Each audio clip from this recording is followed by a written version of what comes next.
भगवान भोलेनाथ की, माता कामाख्या की, सभी संतों की, गौ माता की, बोली सच्चे दरबार की, करौली शंकर महादेव धाम की, गंगा मैया की, हर हर महादेव। दरबार में सभी का स्वागत है। कोई प्रश्न? Please use your mic. Use your mic. For recording. Pavel has a question about the activation of the free centers. If we should do it in the morning, in the evening, twice a day, once a day. I know you said something about 10 minutes or 15 minutes, but... जी, उसका duration क्या हो और उसकी frequency क्या हो तीनों केंद्र को करने की।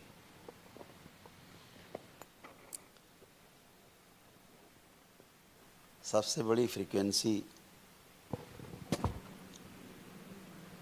अपने स्वभाव में रहना है।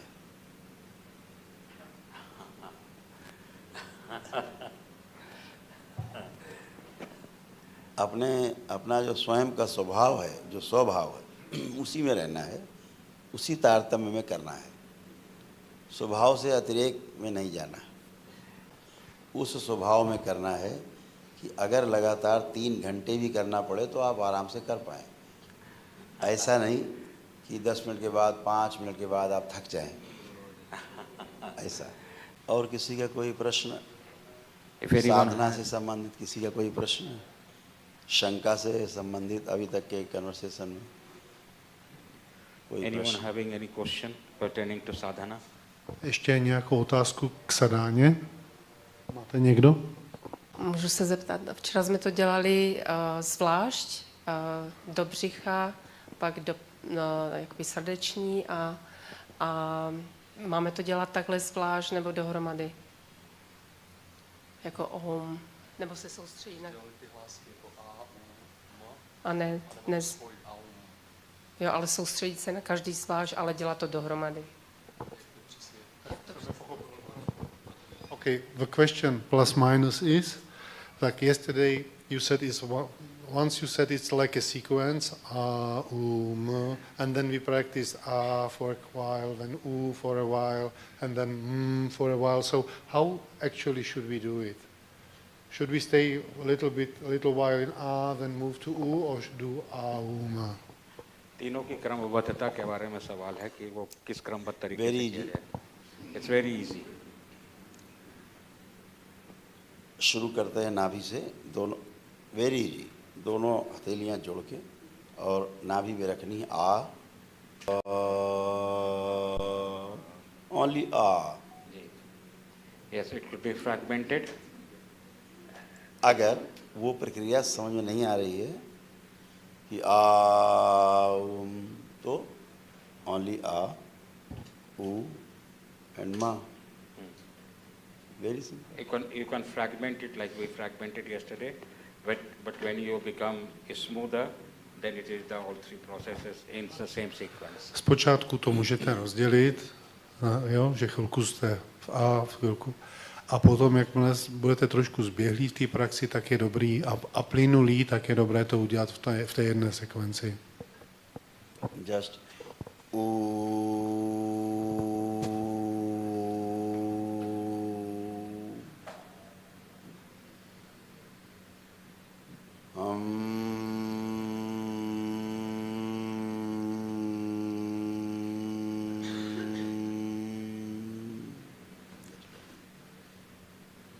ऐसे करना है, तो उसमें कोई टेक्निकल नहीं है, एकदम इजी। It's so easy. वो जो बाकी हिंदुस्तान के लोग समझ पा रहे हैं कैसे करना, वो ठीक है, इनको सिंपल में ले चलना है। जी, सिंपल रहे, हाँ, very simple. It's a very simple way of executing. It's very simple way of executing. Nehledat tom složitosti, je to velmi jednoduché. और किसी का कोई प्रश्न? Anyone else has any question? Ještě někdo máte otázku k sadáně? No more questions. और प्रश्न नहीं है। आगे बढ़ते। We move forward.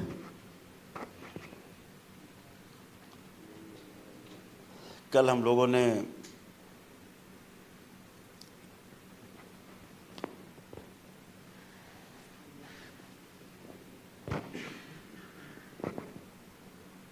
उठते समय ये तय किया था कि हम लोग इसी के माध्यम से रोगों और कष्टों से कैसे भी मुक्ति पाए। Yesterday, Gurudev, before conclusion, had mentioned that how to get rid of pains and diseases, and that he is going to elaborate further. A včera před koncem Gurudev zmínil, jak se zbavit bolestí और साथ में a nyní to rozebereme detailně. नकारात्मक स्मृतियों को कैसे नष्ट कर पाएं। And how to destroy the memory reminiscences. A zejména to, jak ty zbytky pamětí zcela zničit. एक बात को बहुत मजबूती से समझ लेना है कि किसी भी मानसिक क्रिया का प्रभाव शारीरिक व्यवस्था पर पड़ता है। One thing should be very categorically understood that any action mentally has a direct reflection on the physical being. A jedna věc je potřeba zdůraznit, že každá akce mentální má přímý impact na fyzické tělo. जैसे अभी हम आपसे कहें कि आंख बंद करें, सभी लोग आंखें बंद करें। For example, when Gurudev asked everybody just to close the eyes, let everybody close the eyes. Když Gurudev vás požádá, abyste zavřeli oči,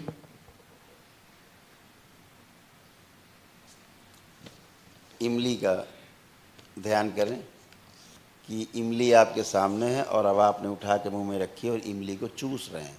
चूसिए इमली को। So thinking that tamarind is there and you start licking it.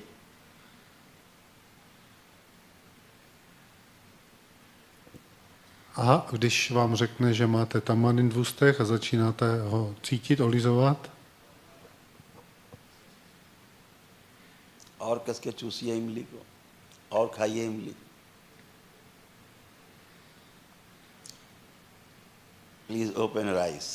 Please open your eyes. otevřete oči. मुंह में पानी आया? Was your mouth Yes. watered? They didn't do it actually because I didn't tell them to.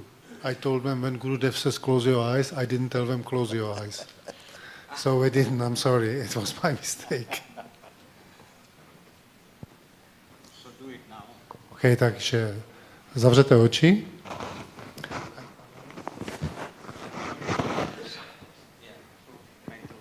Představte si mentálně tamarind v ústech.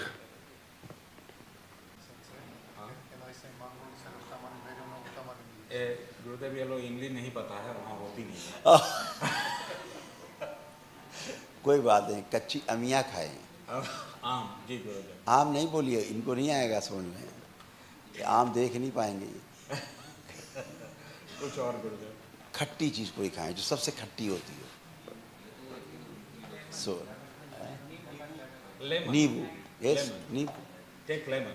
Aha, vemte si, zavřete oči a představte si, že do úst si strčíte citron. Do it. Mentálně ho máte v ústech, cucáte ho. इन लोगों ने हमारे यहाँ बाहर से eucalyptus, वो सब चीज़ चेतवन सब भेजा, इधर से इमली भेजी है। ऐसे ही बहुत भूखा करे गुरुदेव। व्यवहार पूरा किया जाए। वहाँ पर ऐसे ही गुरुदेव हाउंटेड होम्स होते हैं, भुक्तहा घर। इमली के पेड़ लग जाएंगे तो इमली और लगा दो, पूरा हो जाए। भुक्ता तैयार हो जाएगा गुरुदेव। उनकी feeding. Okay, please open your eyes Otevřete oči. And share your experiences. A můžete nám říct svoji zkušenost? मुंह में पानी आया? Was there any reaction? Měli jste někdo nějakou reakci? Was there any Jo, reaction? a hned se nám spustí sliny. Saliva started. Salivating. Saliva. ठीक। तो आपने मानसिक क्रिया की, उसका शरीर पर तत्काल व्यवस्था में फर्क दिखता है। Anything that you do mentally has direct impact on your physical health. Cokoliv děláte mentálně, má přímý dopad na fyzické tělo. इसलिए हम कुछ भी नकारात्मक या सकारात्मक सोचते हैं, उसका प्रभाव हमारे इस स्थूल शरीर पर तत्काल पड़ता है। That's why whatever we think, positive or negative, either positive or negative, both has direct and immediate impact on our body. Ať už přemýšlíme pozitivně či negativně, obojí, pozitivní i negativní, má přímý dopad na vaše fyzické tělo. एक बात को और उद्घाटित करना चाहेंगे, जैसे आप लोगों ने भी लेमन को मुंह में लाए, रस को, और उसको मानसिक क्रिया के द्वारा उसको टेस्ट को महसूस करने की कोशिश की पुराना आस्वादन के अनुसार, तो कुछ रस मुंह से छूटे। एक्चुअल में भी अगर आप नींबू को उसी तरह मुंह में रखते तो वही रस छूटते जो बिना नींबू खाए रस आ गया मुंह में।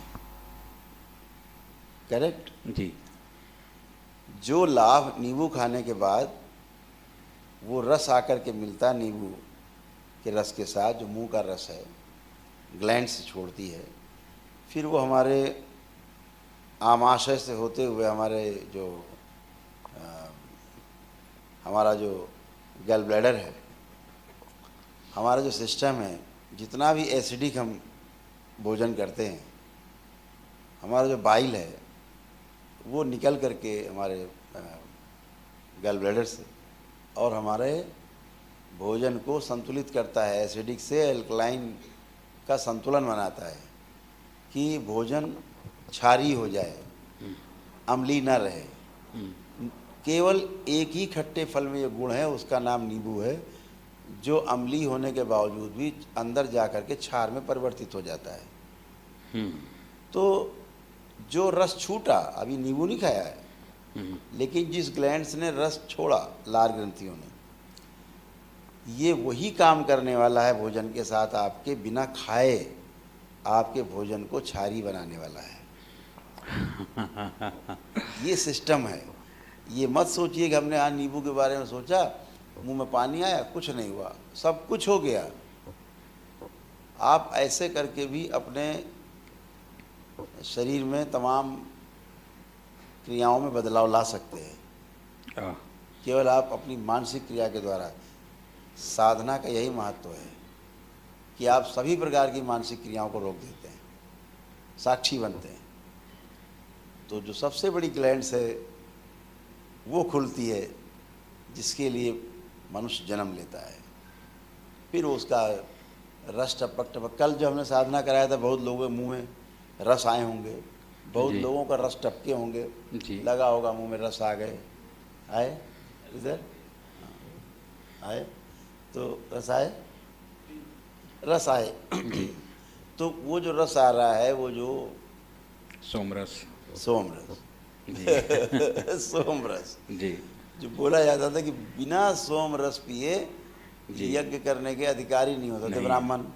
तो लोगों ने उसका अर्थ लगा लिया कि साहब वो तो सोम रस माने शराब की बात हो रही है, शराब पी के हवन करना है जी। या कुछ वैदिक रूप से जो बनाई जाती थी आयुर्वेद के अनुसार, सोमलता एक झाड़ी होती है सोमलता, तो उससे भी बनता था। वो सोमलता असली वाली तो मिलती नहीं, लेकिन मिलती जुलती उससे हल्का प्रभाव। बद्रीनाथ तरफ काफ़ी पाई जाती थी सोमलता जी, बहुत ही वो प्रभावशाली होती थी। 15 दिन बढ़ती थी, 15 दिन वो चंद्रमा के अनुसार चलती थी जी, चंद्र से ही संबंधित, चंद्रमा से संबंधित सोम जी, सोमलता, जैसे चंद्र नाड़ी से रस टपका। जी जी। तो उसका बहुत साधना में बहुत उसका सदुपयोग होता था पुराने काल में, जी सहयोग मिलता था जी। तो इसी प्रकार से जो हम भाव हमारे अंदर आते हैं, उस भाव से जुड़ करके वह एक ग्लैंड जरूर सक्रिय होती है जो उससे जुड़ी होती है भाव से जी। जब गहरे भाव में जाते हैं तो वही ग्लैंड्स खुलेगी। क्रोध हल्का फुल्का करेंगे ऊपरी मन से, वो ग्लैंड्स नहीं खुलेगी। गहरे क्रोध में चले जाएंगे वो ग्लैंड्स खुलेगी जरूर जी। कुछ रस निकल के खून में मिल जाएगा, लाल रक्त कणिकाओं को मारना शुरू करेगा, हम्म, आदमी को धीरे धीरे दुबला हो जाएगा। चिंता करेंगे तो उस प्रकार की ग्लैंड्स खुलेगी, रस निकलेगा, खून मिलेगा, धीरे धीरे लाल रक्त कणिकाएं मरने लगेंगे, आदमी पीला पड़ता जाएगा। जी ऐसे हर भाव के साथ ग्लैंड्स जुड़ी हुई हैं, वही ग्लैंड्स खुलती है भाव के साथ। तो जब भी आप कोई भाव करते हैं अपने लिए, तो अपने को सुधार सकते हैं अच्छे भावों से। बिल्कुल। जब मैं कहता हूँ अच्छा सोचो, जी अच्छा देखो, अच्छा बोलो, अच्छा सुनो, अच्छा करो, जी तो अच्छे हो जाओगे। बिल्कुल। उसका अर्थ यही है जी कि मानसिक क्रियाओं से हम शरीर पे अपने जी उसका प्रभाव स्वयं ही डाल सकें, जी। जिसका प्रयोग अभी हम कराएंगे। तो इसीलिए जब हम नकारात्मक चिंतन करते हैं, उसका दुष्प्रभाव हमारे शरीर में पड़ता है। बाद में हम सोचते हमने तो ऐसा कुछ किया ही नहीं, फिर मेरे साथ क्यों ऐसा कहाँ हो रहा से है? ऐसे हो गया। वो धीरे धीरे धीरे धीरे धीरे धीरे धीरे धीरे स्टोर होता होता होता होता 2 4 5 साल में ढेर बन जाता है, तो फिर दिखता है। इतने में नहीं दिखता। आज किया बोले कुछ नहीं हुआ।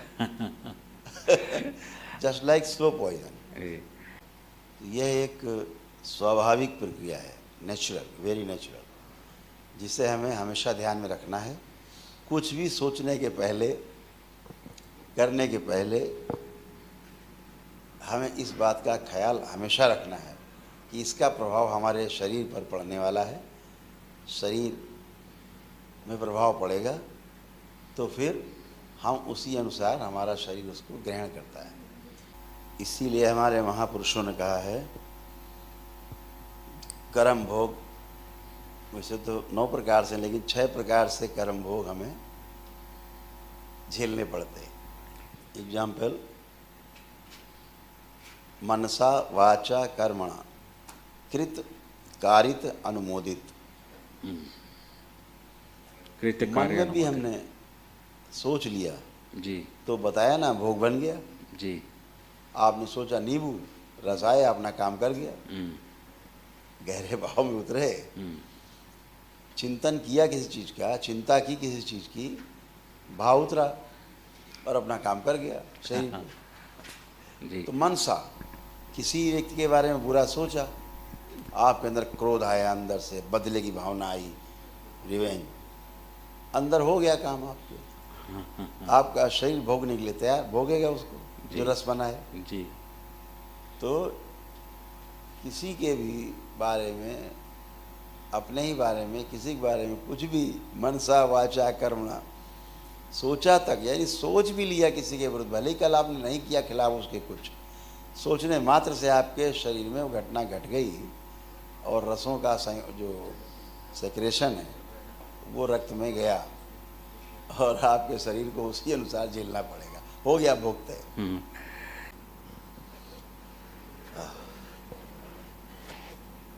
तो हम लोग इसी सिद्धांत के आधार पे आज ध्यान करेंगे, जो आपने पहले कभी नहीं किया। इसी प्रिंसिपल के आधार पे आज का ध्यान होगा। जब आ उ माँ पर ही अभी हम लोग रहेंगे। जब भी हम किसी भी चक्र पे फोकस करेंगे तो सबसे पहले हम डीप ब्रीथ करते हैं कस के। तो हम इस बात की कल्पना करेंगे कि बाहर से बहुत ही शुद्ध, पवित्र, श्वेत ऊर्जा, चमकती हुई श्वेत चांदनी जैसी अंदर ले रहे हैं। यानी हमारे आसपास वो ही सब है, चांदनी जैसा, बिल्कुल एकदम वाइट, चमकता हुआ, ऊर्जा से भरा हुआ। बाहर ऊर्जा ही ऊर्जा, सकारात्मक है, अंदर लेना है। और जब हम बाहर निकालेंगे या ओ, तो जैसे कोल तार होता है, गंदा डामर जैसा, वो हमारे उससे निकल रहा है, बाहर जा रहा है और विलीन हो रहा है। इस भाव को रखते हुए हम आज आ उ माँ का प्रयोग करेंगे। As Guru, और इसका प्रभाव तीनों चक्रों में पड़ेगा, यानी पूरे शरीर और जीवन दोनों पर ही पड़ेगा। चलिए, let us start.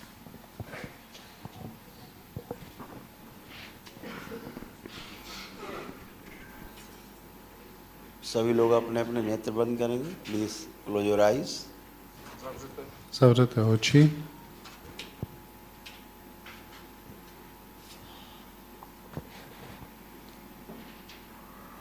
Straight your spinal cord. Páteř rovně. चेहरे पर हल्की सी स्माइल। Úsměv. दोनों हाथों की मुद्राएं, दोनों उंगलियां हथेली की आपस में बांध लें, गूंथ लें। नाभि के पास रख लें दोनों हथेलियां। और आ से शुरू करेंगे और जो भाव बताए गए हैं ग्रहण करने के और उत्सर्जन के, दोनों ध्यान रखिए। जो लोग डिवाइन एनर्जी को ना महसूस कर सकें वो पूजनी बाबा जी को ध्यान कर सकते हैं श्वास ग्रहण करते समय। ओम।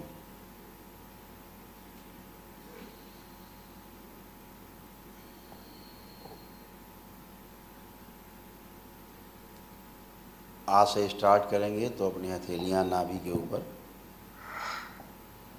रख देंगे। जब ऊ का उच्चारण करेंगे तो हृदय क्षेत्र में दोनों हथेलियां एक साथ जोड़ के रख देंगे।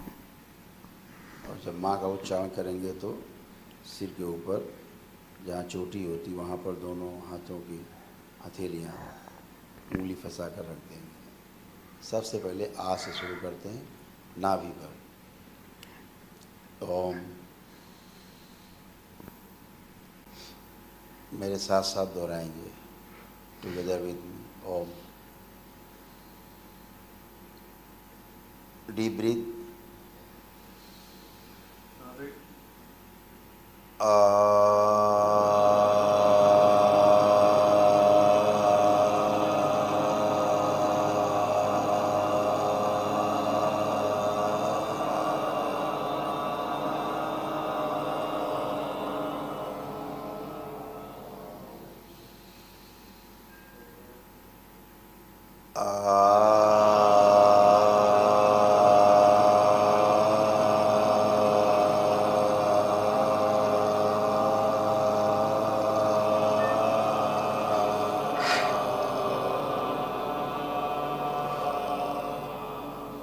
Deep breathe.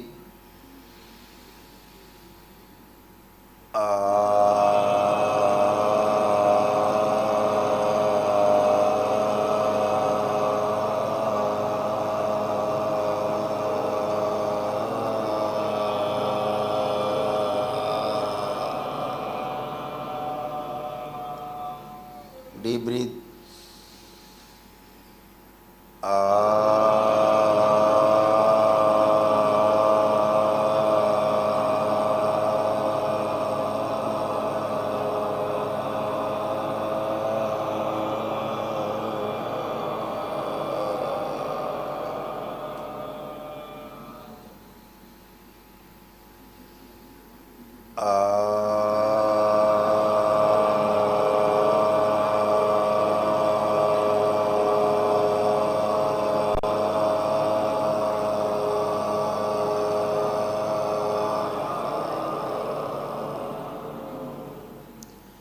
अब दोनों हथेलियां हृदय क्षेत्र में,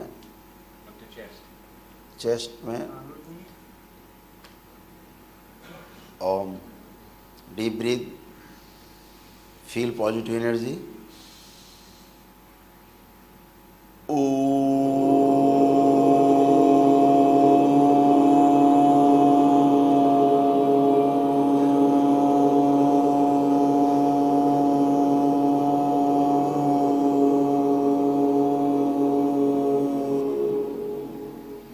Deep breathe.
अब दोनों हथेलियाँ सिर के ऊपर, चोटी के स्थान पर, both hands. Deep breathe.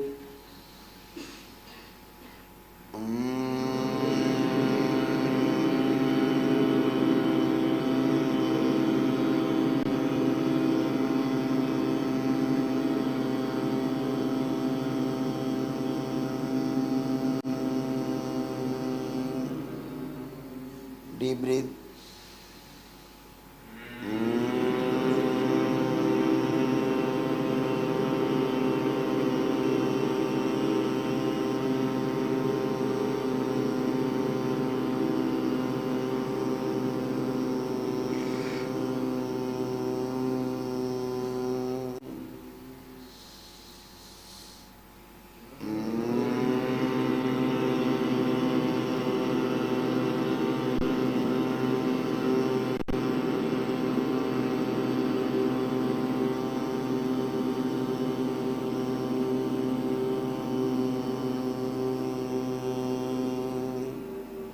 Deep breathe.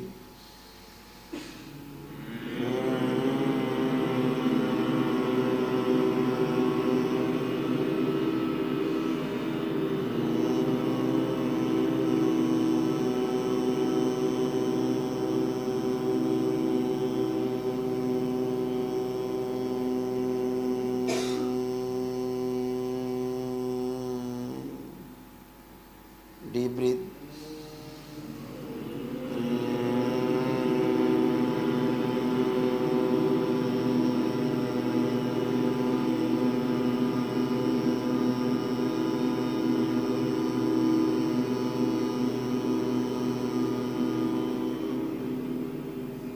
Deep breathe.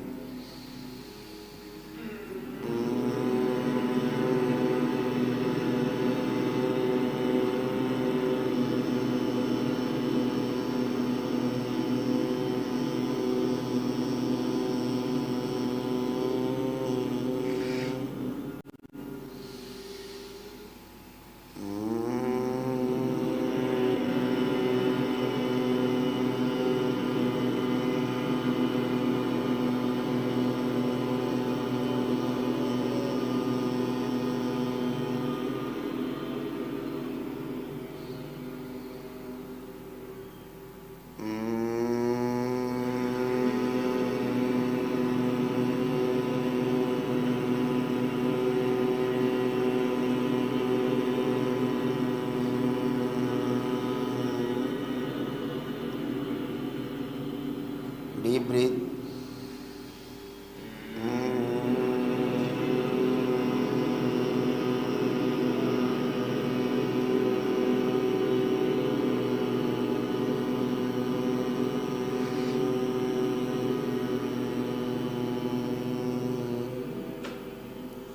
आप पुणे से अपनी दोनों हथेलियों को अपने हृदय क्षेत्र में, चेस्ट के पास पुणे से ले चलेंगे, हार्ट के पास दोनों हथेलियाँ.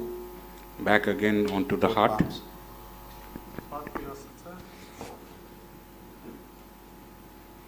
Deep breathe.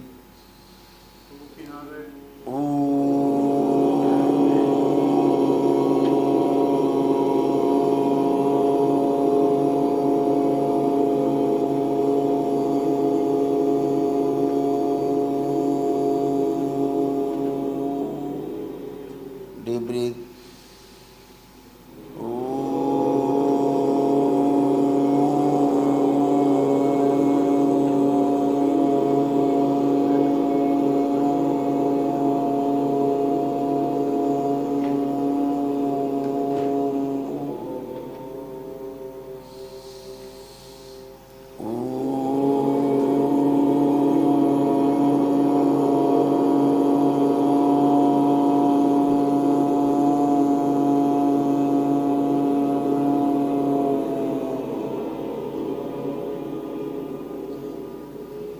Deep breathe.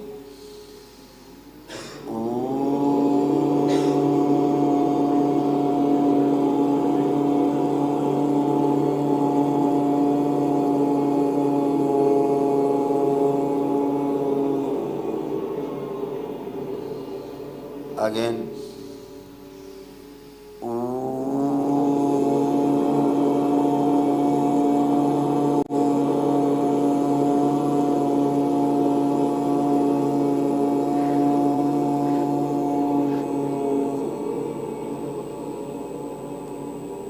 पुनः से अपने नाभि क्षेत्र पर दोनों हथेलियां रखेंगे, naval. Deep breath.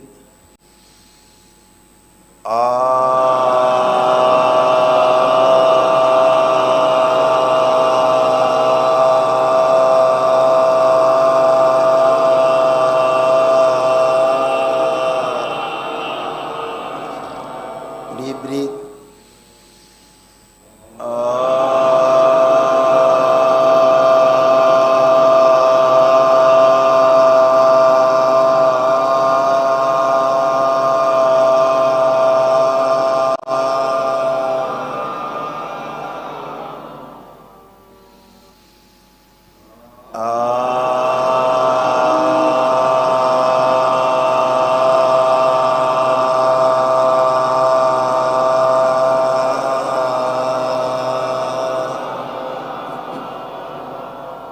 Repeat.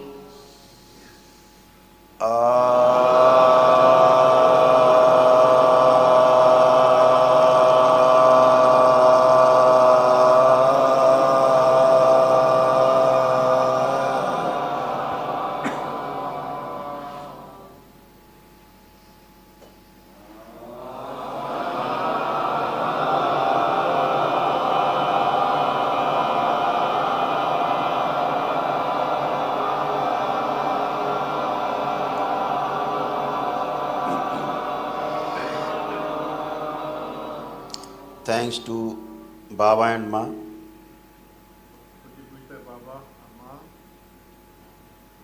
Thanks for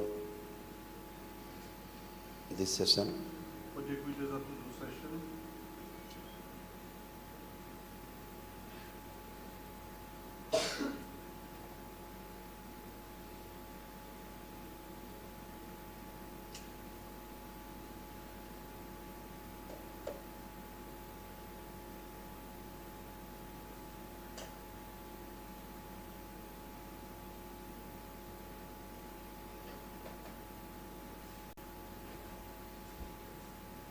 दोनों हथेलियां आपस में रगड़िए, अपनी अपनी आंखों पर रखिए। Do this 3 times, then open your eyes slowly, slowly, very slowly.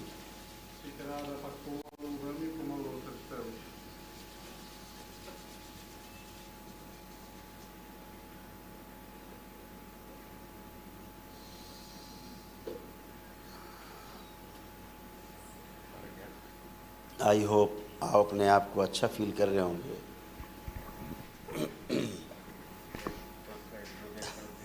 I don't hear, sorry.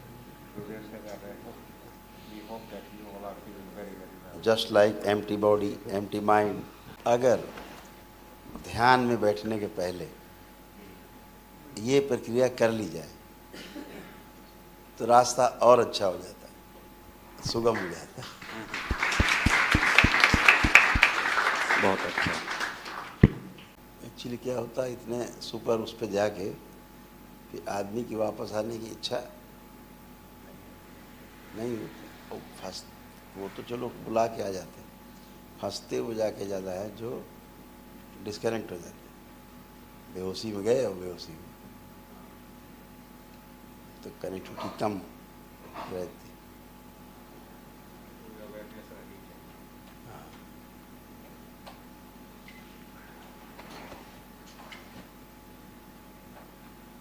जब वो प्रतिक्रिया होता है, ये क्या आ गया, वो अवेयरनेस का पहचान।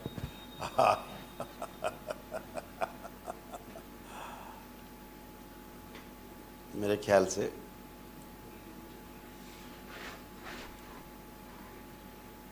जिनको पहले से भय हो वो बिल्कुल ना करें। Those who are scared, do not close your eyes. शुरू करते हैं। जो लोग यात्रा पे चलना चाहते हैं शुरू करते हैं। अपने पोजीशन में आए, ध्यान की, आंखें बंद करते हुए, स्माइल चेहरे पे, spine Sidhi. Close your eyes, a smile, pray to Zavřete oči, Babaji. úsměv. आराम मुद्रा।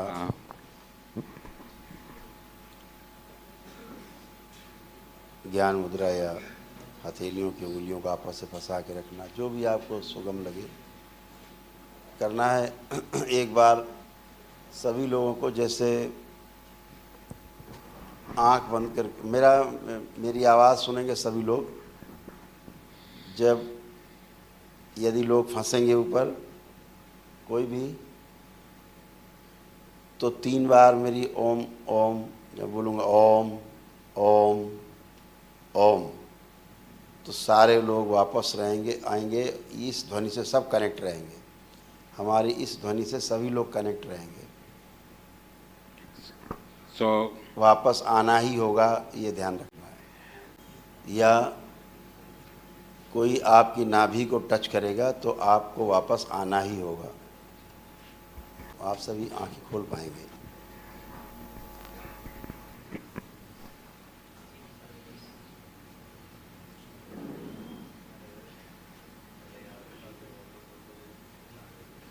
तो सभी लोग इस साधना में प्रशस्त होंगे। और यात्रा चूँकि गति बहुत ज़्यादा होगी, ध्यान रखें। जब 5000 साल पूर्व दरबार आपको ले गया था साधना में, उस कालखंड में, तो आपकी गति करोड़ों, अगर शब्दों में कहा जाए तो करोड़ों करोड़ों किलोमीटर प्रति सेकेंड की स्पीड थी, जो आप संभाल नहीं पा रहे थे स्पीड को। उस स्पीड से आप लोग गए थे।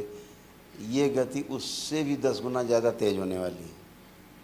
हम लोग द्वापर से भी पीछे तक यात्रा करेंगे त्रेता युग में, त्रेता की तरफ बढ़ेंगे। ठीक है, लास्ट टाइम द्वापर की यात्रा की थी सबने, महाभारत काल का सब देखा था सबने। अब द्वापर की ओर बढ़ेंगे, द्वापर से भी क्रॉस करेंगे।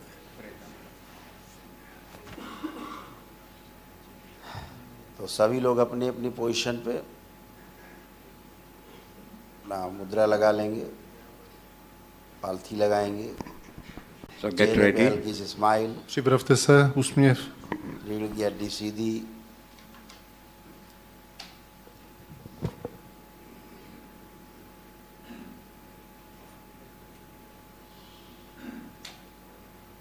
अपना ध्यान अपनी नाभि पर, और धीरे धीरे धीरे ऊपर की ओर, नाभि से चेस्ट पर, चेस्ट से माउथ पर, माउथ से नोज़, देन फॉरहेड पे, कूटस्थ पर, आज्ञा चक्र पर अपने आप को स्थिर करेंगे।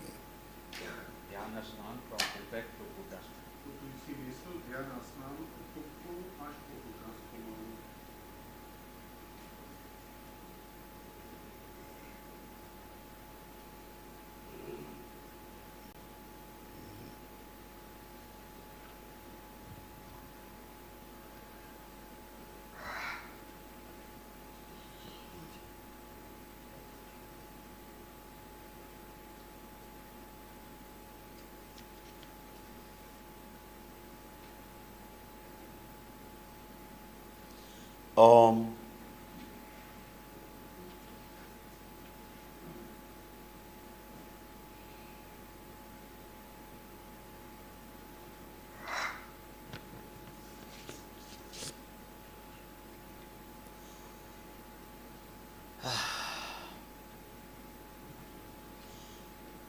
संगीत बजेगा, म्यूज़िक पर सभी लोग फोकस करेंगे।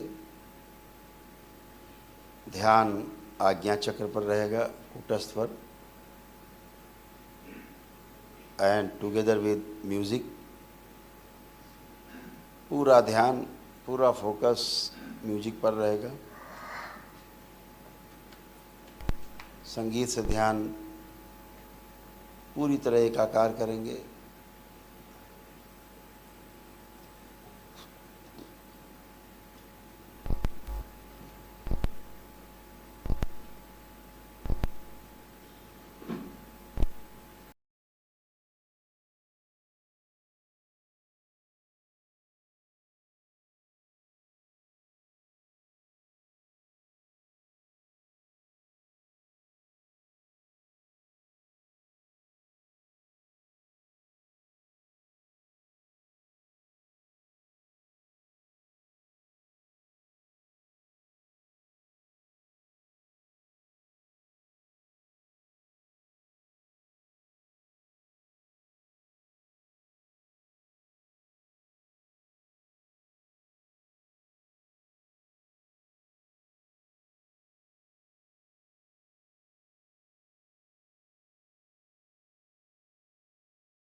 सभी लोग वापस अपने अपने शरीरों में लाए जाएं।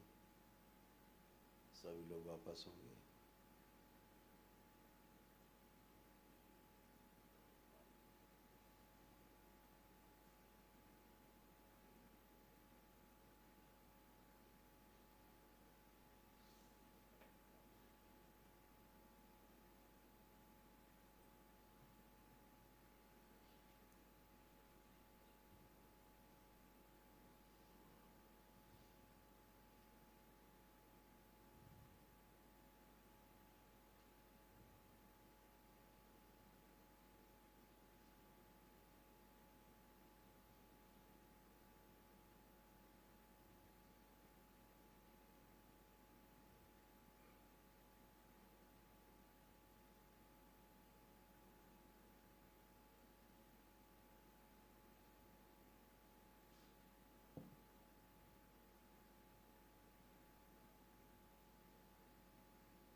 Say 3 times Om Namah Shivaya.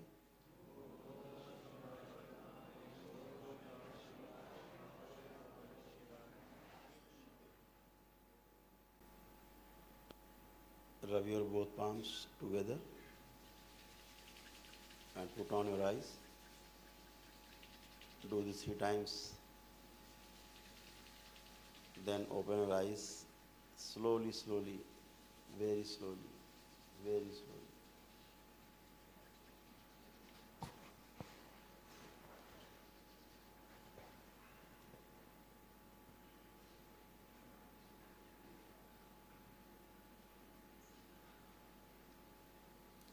अपने आसपास देख के बताएं कौन फंसा हुआ है अभी। इस बार पुराने नौजवान तो सब वापस आ गए। कोई फंसा हुआ है? स्वप्निल आ गए वापस? और कोई रह गया?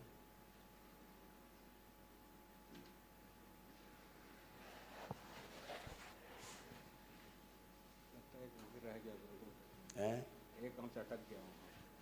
हाँ वो तो रहेगा, पहले से ही था तो ये तो रहेगा।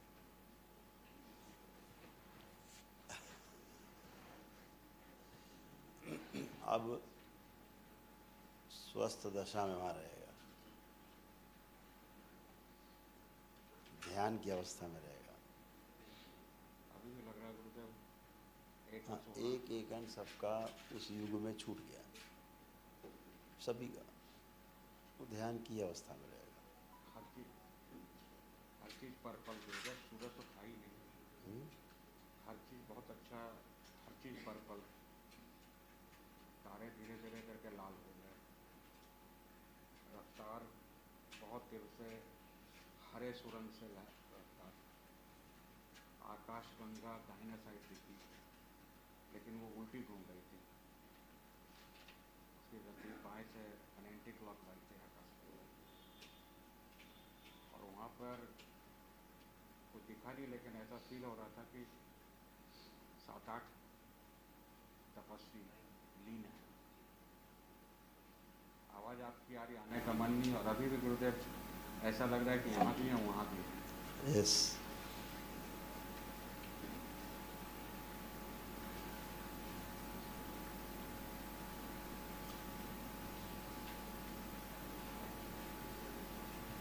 लाखों वर्षों पीछे चले गए, कई लाख वर्ष पीछे आप लोग गए, बहुत पीछे चले गए।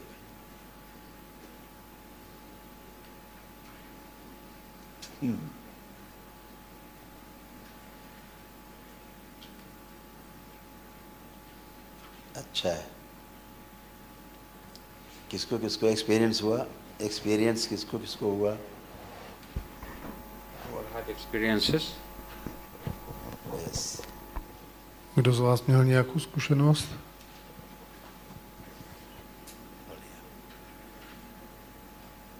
जबरदस्त।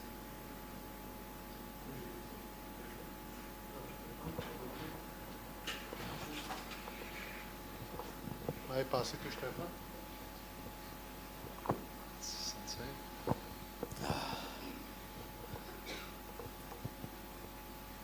Mám jednu zkušenost, jestli můžu. A obrázku bylo mnohem méně, ale střídaly se tam různé vesměs bojové scény a šlo to až někam do nějakého období doby ledové. Tam to někde končilo. Občas jsem měl pocit, že vidím, jak někoho třeba trefím kijem, a to bylo zvláštní, ale jinak pocit, že pořád strašně rychle, aniž bych to vnímal, viděl kolem sebe, tak strašně rychle někam frčím. A to je asi zkušenost moje.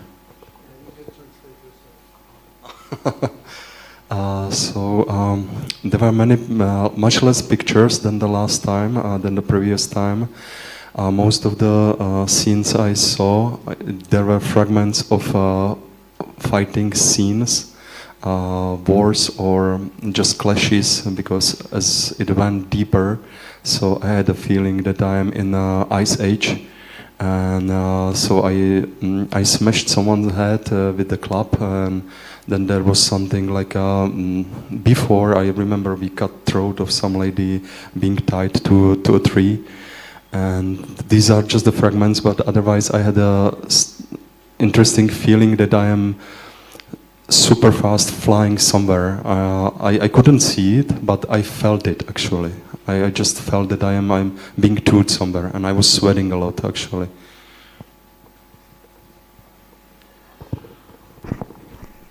ऐसा लग रहा था जैसे ये बर्फ़ के युग में चला गया हो, आइस एज में, और देख तो नहीं रहे थे लेकिन ऐसा फील हो रहा था कि बहुत तेज़ रफ्तार से उड़ रहे हैं, और रास्ते में युद्ध का दृश्य था। इन्होंने भी किसी को पीटा, सर फोड़ा, कूटा, ये सब होते होते, और ऐसा अनुभव में आ रहा था कि जैसे बिल्कुल बर्फ़ के युग में हूँ।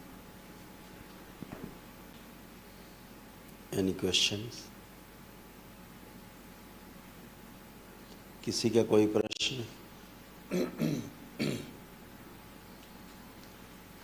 इधर तो सबकी कलम चल रही हैं, लेकिन उधर किसी का कोई क्वेश्चन, कोई प्रश्न, साधना से संबंधित कोई भी शंका, कोई प्रश्न?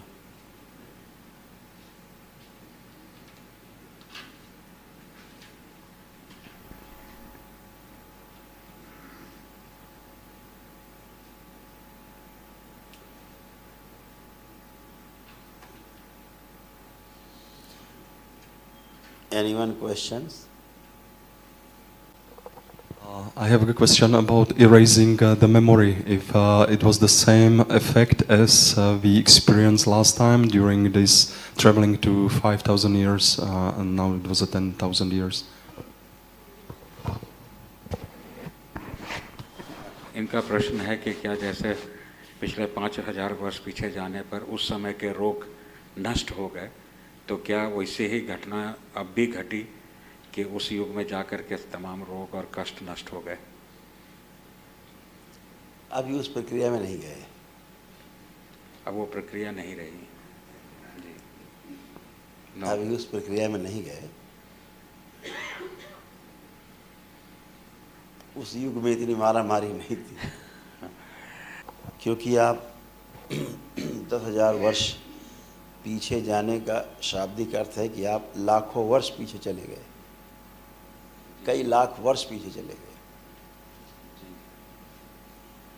तो तो मारा मारी इतना नहीं था। कुछ नहीं गुरुदेव, हर चीज बैगनी पर्पल। दुष्ट भी होते थे, वो तपस्वी होते थे।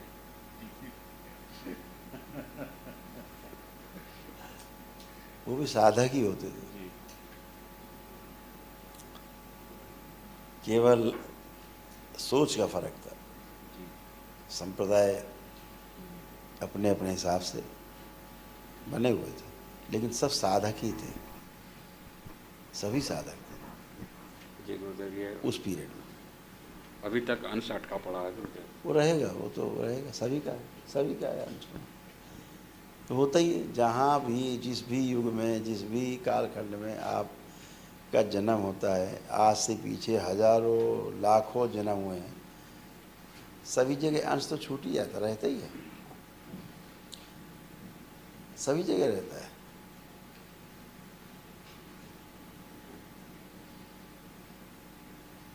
बस दरबार ये करता है, जब आपको जिस कालखंड में यात्रा करा देता है, वहाँ पर जिस अवस्था में आप ध्यान की अवस्था में यहाँ से गए, तो वो अंश ध्यान की प्रक्रिया में सक्रिय हो जाता है और हमेशा वो ध्यानस्थ ही रहता है वहाँ, तो उसका प्रभाव आएगा।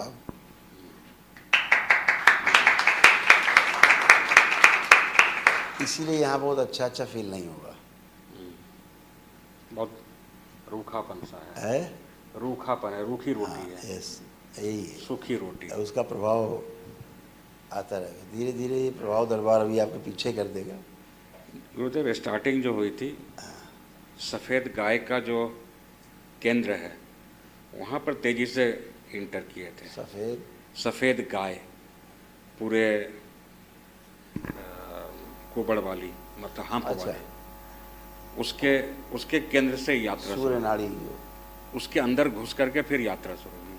हाँ, ये तो दरबार हमने एक बार का आपको जिक्र किया था प्रसंग का, माता के कि हमने जब पूछा था बाबा से, हाँ, कि बाबा मनुष्य का जो जन्म हुआ है वो कहाँ से हुआ, पहला जन्म कैसे हुआ वो, जो उत्तर दिया था उन्होंने यही कहा था कि मुझे ऐसा लगता है कि गाय के पेट से मनुष्य का जन्म हुआ है, पहले मनुष्य के। गुरुदेव, आज अनुभव में ही आया, वापसी यात्रा में खूब तेजी से चक्र बने और उसमें अंदर चले गए और उसके बाद फिर पीछे की यात्रा शुरू। क्योंकि आप पूरी मनुष्यता का अनुभव कर पा रहे थे। जी, ठीक है ना। तो उसका प्रमाण भी हमको मिला जब हमने बताया कि माँ के गर्भ में जिस जीवाणु से बच्चे का लालन पालन होता है, गर्भस्थ शिशु बढ़ता है, गर्भ में पुष्ट होता है, वो जब बच्चा पैदा होता है तो वो जब माँ के दुग्ध में भी वही जीवाणु होता है जिससे बाहर भी आकर के उसका लालन पालन होता है। जब माँ का दूध पीता है बच्चा, उसमें भी वही जीवाणु होता है। और यही जब माँ को दुग्ध नहीं होता तो देसी गाय के दूध में भी यही जीवाणु पाया जाता है। पूरे संसार में केवल एक यही ऐसा जीव है, गाय, जिसमें वो पोषक तत्व पाया जाता है, जीव पाया जाता है कि अगर मनुष्य के बच्चे को दूध ना मिले तो देशी गाय के दूध को अगर उसको पिलाया जाता है तो बिल्कुल माँ के ही समान होता है, इसीलिए गाय को माँ कहा गया। I had this question. I explained to Gurudev और that इससे ये सिद्ध होता है कि एक्चुअली में मनुष्य का जन्म गाय के ही गर्भ से हुआ, पहले मनुष्य का जन्म गाय के ही गर्भ से, क्योंकि उसमें वो जीवाणु मौजूद है जी, आज भी। जी गुरुदेव, एक चीज़ और थी कि जो के इसमें जो ऑरा का निर्माण किए थे, डिविनिटी का निर्माण किए थे, उसके बीच में से जब तक चलना चाह रहे थे तो गति नहीं पकड़ रही थी, रुके हुए थे, फिर उसको तोड़ना पड़ा और तोड़ने के बाद फिर स्पीड बनी, नहीं तो कहीं नहीं जा पा रहे थे। उस चीज़ का उसके ठीक पहले वो निर्मित हो गया था कि चारों ओर पूरे सकारात्मक ऊर्जा, वाइट एनर्जी, उसके घेरे में रह करके आगे की यात्रा नहीं बढ़ पा रही थी। उसको जब तोड़े तब जा कर के इस चल बार जितनी भी यात्रा आप लोगों की हुई,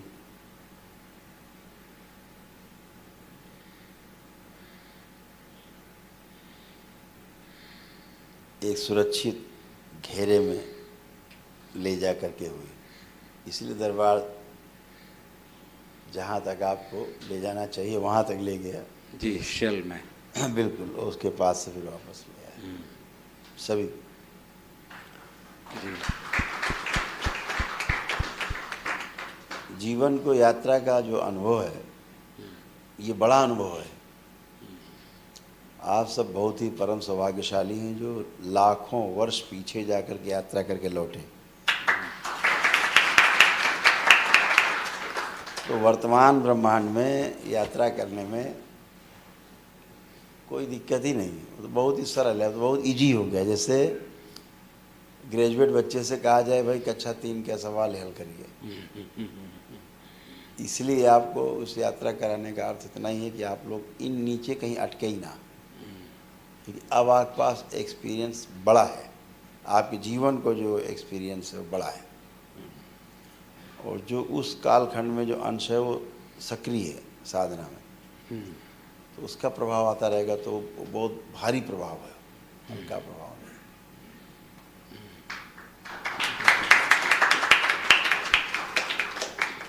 इसलिए अब जब भी ध्यान करेंगे, आंख बंद करेंगे, बाबा माँ को प्रणाम करेंगे, भोलेनाथ को, माँ को प्रणाम करेंगे, और जैसे ध्यान के लिए बैठेंगे तुरंत चल देंगे। अभी इसके पहले जब लोग ध्यान साधना करते हैं, परंपरा में करते हैं, 2-2, 4-4, 6-6 महीने लगे रहते हैं, कोई अनुभव नहीं होता। यहाँ इतने तमाम लोग बैठे हैं, आँख बंद करते ही तुरंत स्पीड चले गए, अनुभव शुरू हो जाते हैं सेकेंडों में। जी, तो बाबा माँ की कृपा है, पूर्ण गुरु की कृपा है, जो सब रास्ते खुले हुए हैं, फटाफट फटाफट फटाफट यात्रा चालू। जी गुरुदेव, क्योंकि पहला दिन जो 5000 साल की यात्रा हुई थी, तो उसमें जो रफ्तार बनी और जो दृश्य बनते चले गए, अलग अलग जगहों से गुजरते चले गए, और जस्ट लाख में जाकर जहाँ पहुँचे, अगले दिन जब आपने कराया तो सीधा वहाँ पहुँचे। हाँ, यस। अब जैसे हम फिर से कर रहे हैं पीछे त्रेता युग की यात्रा, आप लाख में ही पहुँचेंगे सीधा सेकेंड में। जी गुरुदेव, अभी बात करते करते लग रहा है कि जैसे 2 आँखें हैं, हाँ, बस तो बस एकाकार कर रही है। एक वहीं पर उसी रफ्तार से पहुँच गया।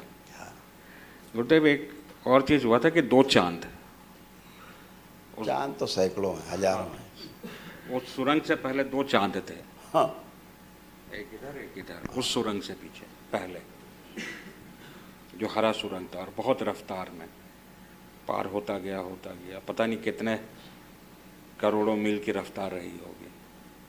हाँ, बहुत स्पीड में जाते हैं आप लोग। जीवन की यात्रा की गति बहुत फास्ट है, बहुत गुरुदेव। उसको अंकों में नापा नहीं जा सकता है, केवल भाषा के रूप में कहा जा सकता है। जी, तो जैसे जब द्वापर की यात्रा कराई थी दरबार ने आप सबको, तो पहले दिन जाने में थोड़ा टाइम लगा, पहले दिन में समय लगा था। उड़ते उड़ते लगा कि कहाँ जा रहे हैं, उड़ते चले जा रहे हैं, मतलब भयानक गति, जबरदस्त गति। उसमें सवाल उठते, हाँ ये कहाँ आ गए, कहाँ है, ये क्या है। और जो दूसरे दिन कराया तो तुरंत पहुँच गए। जी, तुरंत सीधा सीधा ब्लैक होल पे तो वो कालखंड जुड़ गया, सिमट गया। स्पष्ट हुआ गुरुदेव। जैसे ढाल हो, इस हॉल की जिधर ढाल हो, आप एक बाल्टी जल डाल दीजिए, जहाँ जहाँ से होके गुजरेगा 10 दिन बाद आइए, उसका निशान पड़ा होगा। जी, रूट उसको जाने में टाइम देख लीजिए, वहाँ जहाँ तक लास्ट जाएगा पानी पहले दिन, उसमें टाइम लगेगा। सपोज हो सकता है 5 मिनट का समय लगे वहाँ तक पहुँचने में। 10 दिन बाद आइए, फिर वहीं पानी डालिए, 1 मिनट में पहुँच जाएगा थरसर से, हाँ हाँ हाँ, क्योंकि वो रूट बन चुका होगा, पानी के निशान बने रहते हैं। जी बिल्कुल। पानी का भी निशान बना रहता है। ऐसे ही यात्रा के निशान, जैसे आप कहीं नई जगह जाते हैं तो आपको पहुंचने में हो सकता है 10 घंटा लगे, दोबारा जाते हैं हो सकता है 8 घंटा लगे। जी गुरुदेव, बिल्कुल। पता रहता है किधर से जाना है। अब चिर परिचित हो गए। हाँ, चिर परिचित रहता जी है। ऐसे ही साधना पथ एक बार बन जाता है जी। तो जीवन के लिए यात्रा सुगम हो जाती है। बहुत बढ़िया। तो कोई दरबार से कोई लोग क्वेश्चन? दरबार के किन्हीं लोगों को क्वेश्चन तो नहीं बन रहा? आनंद आ रहा है गुरुदेव। यात्रा ही आनंद की है, आनंद के लिए है और आनंद से है और आनंद में है यात्रा। जबरदस्त यात्रा, गहन शांति का आनंद गुरुदेव। बिल्कुल। तो सभी लोग ये एक बार अपना आ उ मा से करके और फिर साधना में बैठे। एक क्वेश्चन आया उज्ज्वल की तरफ से कि हमने ये नहीं बताया कि अपनी स्मृतियां कैसे नष्ट करें। मैंने बताया था कि इसका अभ्यास करा रहे हैं और ये भी बताया, ये नहीं बताया कि ऐसे नष्ट हो गई। आप लोगों ने जो आ उ मा का पॉजिटिव एंट्री करके निगेटिव को बाहर किया, यही स्मृतियां नष्ट करने का साधन है।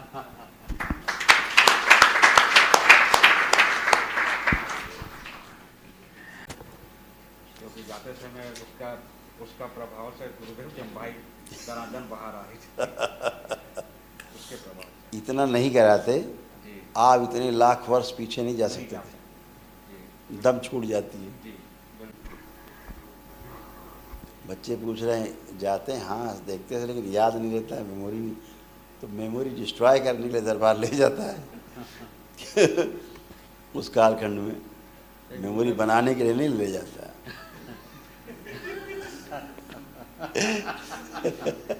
लेकिन गुरुदेव इस यात्रा में सब जो द्वापर वाली किसी को याद नहीं रहेगा। द्वापर वाली भूल गए। नहीं, द्वापर वाली तो सब भूल गए, सब लोग। जी त्रेता वाली सब भूल जाएंगे। कभी समय रहा तो सतयुग में ले चला जाएगा,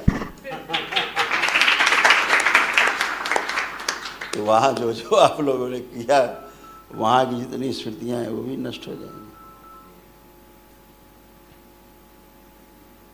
बहुत अच्छा है, आप लोग धीरे धीरे धीरे धीरे बढ़ते रहें के कदम। और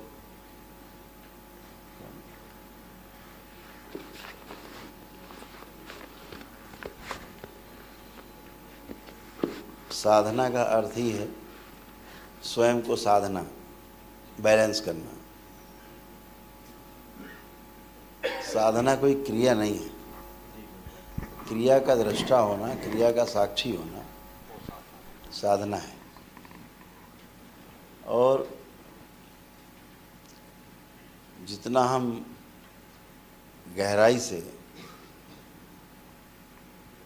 दृष्टा भाव को स्थिर रख पाते हैं,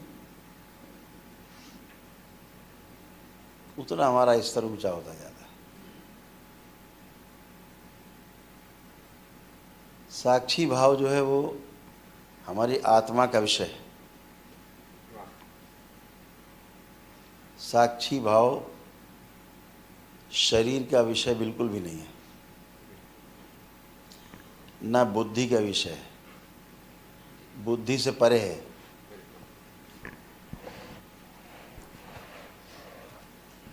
तो आत्मा के बाहर जो चार सहयोगी उसके हैं, बुद्धि, चित्त, वृत्ति और मन,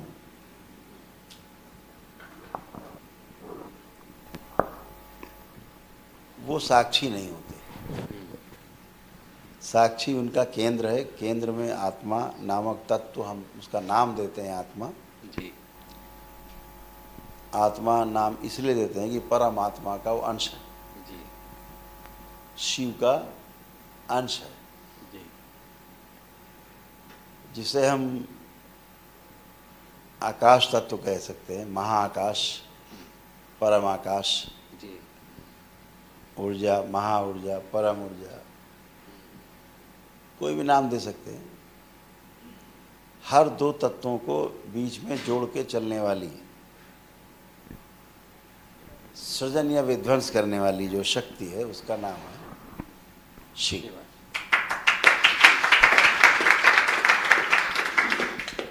इसलिए शिव को कहा गया कि वो जन्म और मृत्यु उनके दोनों हाथ में है। जी सृजन विध्वंस दोनों उनके हाथ। तो ये जो तत्व है वो एक निश्चित और अच्छी दूरी बना के रखता है। ये निश्चित और अच्छी दूरी चाहे हमारी उंगलियों के पोर की हो, चाहे कलाई की हो, चाहे गर्दन की हो, या हाथ की कोहनी, कोई भी जोड़ ज्वाइंट है पूरी बॉडी में, अंदर जो अंग हैं उनमें भी अंदर एक दायरा है सबका, एक अंग दूसरे अंग में नहीं मिल सकता। जी जी उनके बीच एक निश्चित और अच्छी दूरी बनी हुई है।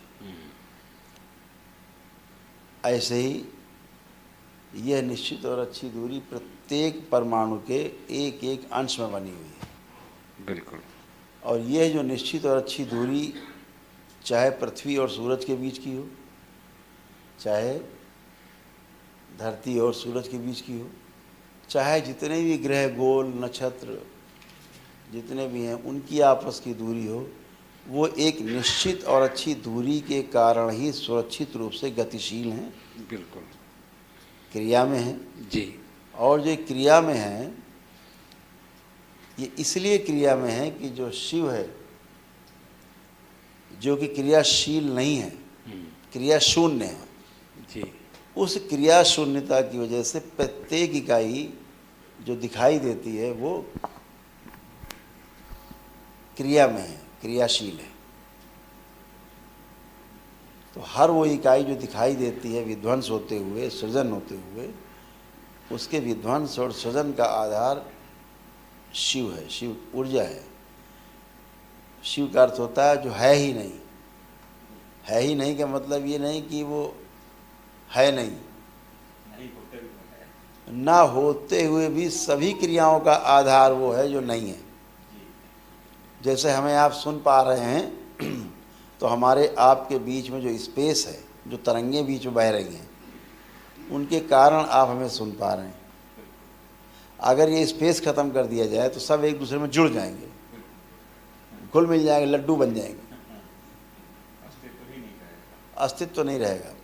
तो हमारे चलने फिरने का आधार यही स्पेस है, हवाई जहाज उड़ने का आधार भी यही स्पेस है, हमारे हाथ पैर हिलाने का आधार, हमारी आंखें पलकें झपकाने का आधार भी यही स्पेस है। और यही स्पेस इन हर दो हड्डियों के बीच में है, यही स्पेस धरती और सूरज के बीच में है। इसी को परमेश्वर कहा गया, इसी को शिव कहा गया। साधारण शब्दों में इसे ईश्वर कहा गया, इसी स्पेस को ईश्वर कहा गया। ईश्वर का ही ये सारा ऐश्वर्य है जो दो आंखों से दिखता है। ईश्वर इन दो आंखों से दिखता नहीं, उसकी दृष्टि इधर देखने की, और जो इन दो आंखों से दिखता है वो इस ईश्वर का ऐश्वर्य है बना हुआ।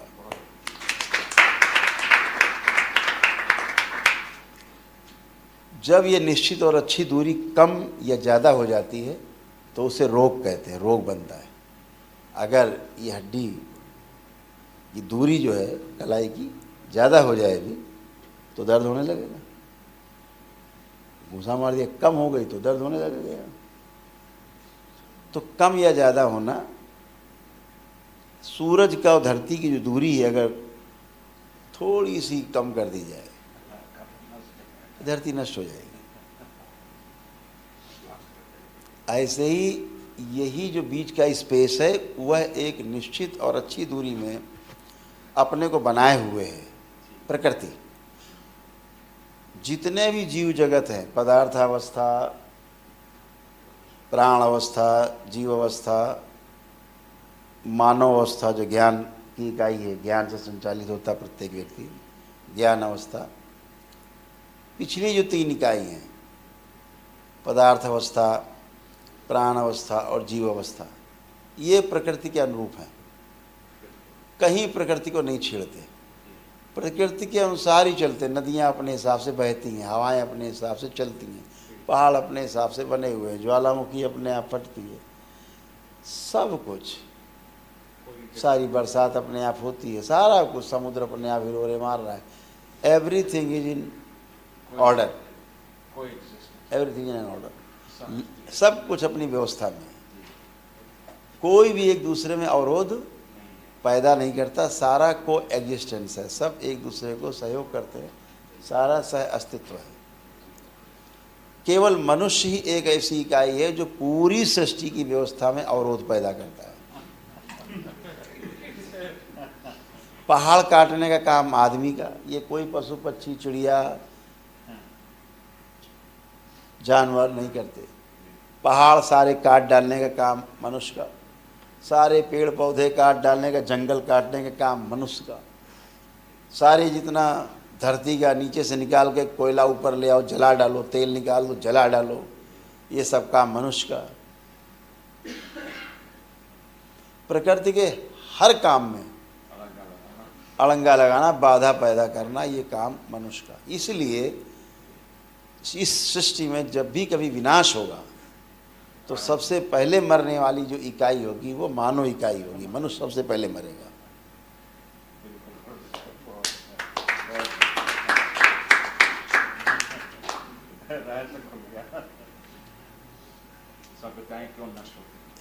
जितने भी हम पदार्थ अवस्था में, कभी हम पदार्थ रहे हैं, कभी हम प्राण अवस्था में पेड़ पौधे रहे हैं, कभी हम जीव जंतु रहे हैं, आज ईश्वर कृपा से, गुरु कृपा से हम मनुष्य शरीर में हैं। पीछे जितने भी हमारे जन्म रहे हैं, किसी भी रूप में रहे हैं, उन सब का, सब की स्मृति इस वर्तमान शरीर के साथ संबद्ध है। कारण शरीर में पूरा गठजोड़ है, पूरा जोड़ है। हम आपको यात्रा इसीलिए, दरबार आपको यात्रा इसीलिए करा पाता है, दूसरे आयाम में ले जा करके, दूसरे कालखंड में लाखों वर्ष पीछे ले जाके आपको यात्रा करा पाता है, क्योंकि आपके अंश वहाँ पर मौजूद है। जो आकर्षण है उसमें, आप उन अंशों में, आपके इस अंश के शरीर में निश्चित और अच्छी दूरी कायम न हो पाने के कारण रोग हैं, कष्ट हैं, शारीरिक, मानसिक, आध्यात्मिक कष्ट हैं। दरबार जब आपके इस अंश से आपका मिलन कराता है तो एक निश्चित और अच्छी दूरी कायम करता है आपके और उसके बीच में, तो वहाँ से आपको आनंद की अनुभूति होती है। जैसे पिछले महाभारत काल में ये जब युद्ध में थे तो इनके तीर घुसे हुए थे सारे घुटनों में, गर्दन में, यहाँ बैक साइड में तीर ही तीर घुसे हुए थे, और तड़प तड़प के इनकी मृत्यु हुई, सड़गल के सब सड़े, बहुत दिनों मृत्यु इनकी हुई उस युद्ध क्षेत्र में। वो कष्ट, दर्द इनको अभी तक बने रहे। सड़गल रहा था, उनके डॉक्टर ने बता दिया कि काटना पड़ सकता पैर। दरबार ने जैसे ही वो स्मृति नष्ट की, उनके उस कालखंड में ले जाके इनका कष्ट चला गया, ख़त्म। और ये सब पस जो बन रहा था, सारा पस इनका सूख गया है, लगभग अभी 90% में भी कि ये स्वस्थ है इनका पैर। क्या बोलते हैं ये भी, व्हाट डिड ही से? तो अब कैसा है इनका नी? How are you now? You can explain. The Gurudev. This one, how is it?